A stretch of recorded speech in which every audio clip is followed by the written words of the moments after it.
We're going to be removing number 20 and placing an implant, doing an immediate implant.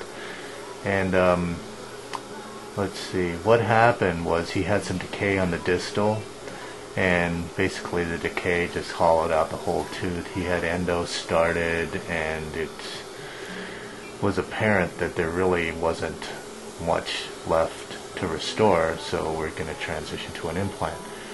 We've made a model of his lower arch already, and that was, did we put a tooth in there then? Or was before the tooth was gone? No, we put a tooth in there. Huh? We put a tooth in there. Oh, we put a tooth in there. So we put a model, did a model, put a tooth in, and we made him a retainer to transition with.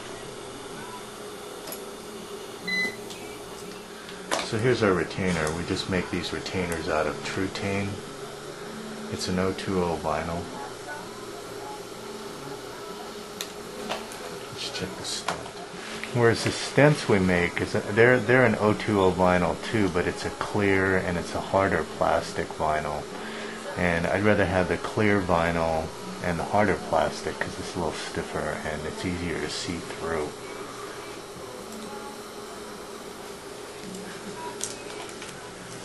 Alright, we're going to be using the physics forceps here, and I've got the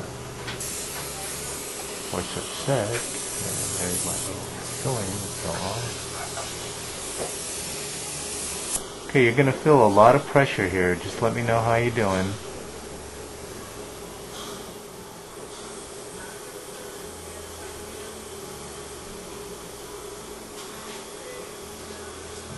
Popped out, which is perfect. Super clean. Blow into water. Try to breathe through your nose if you can, Chris. And I'll try to get the water as fast as I can.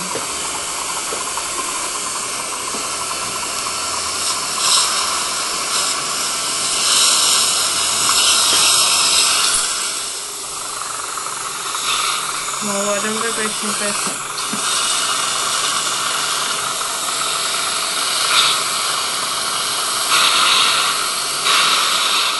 Put the implant in. Okay, we're doing a 4.513, a little bit to the right. Good.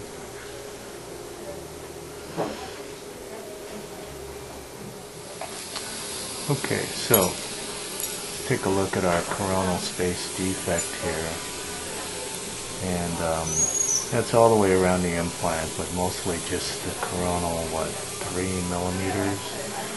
So we're going to be grafting that.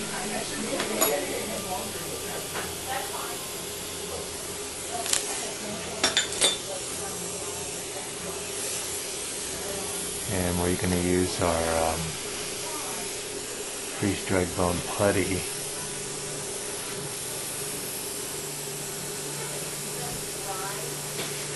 What I've done recently is I've modified endo plugger, or vertical, not a vertical condenser, but a lateral condenser.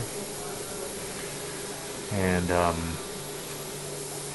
you can see what I've done. I've basically just cut it off so that it's a bit wider than the perio probe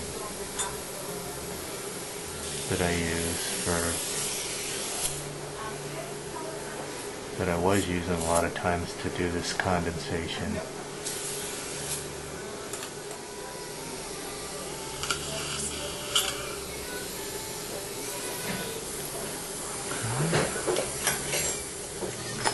So we've got a little bit of a opening in the soft tissue, so we're going to put at least one suture here, maybe a couple sutures.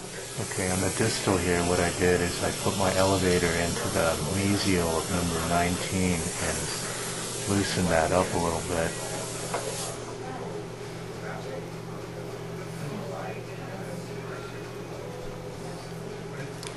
Okay, so there's our immediate implant in the number 20 site.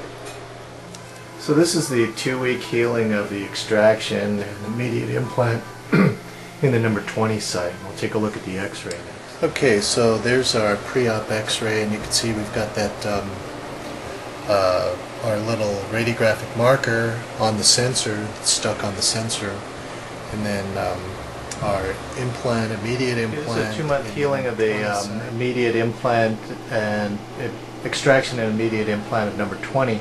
So here's our x-ray today, and the next thing we'll be seeing is the restored implant.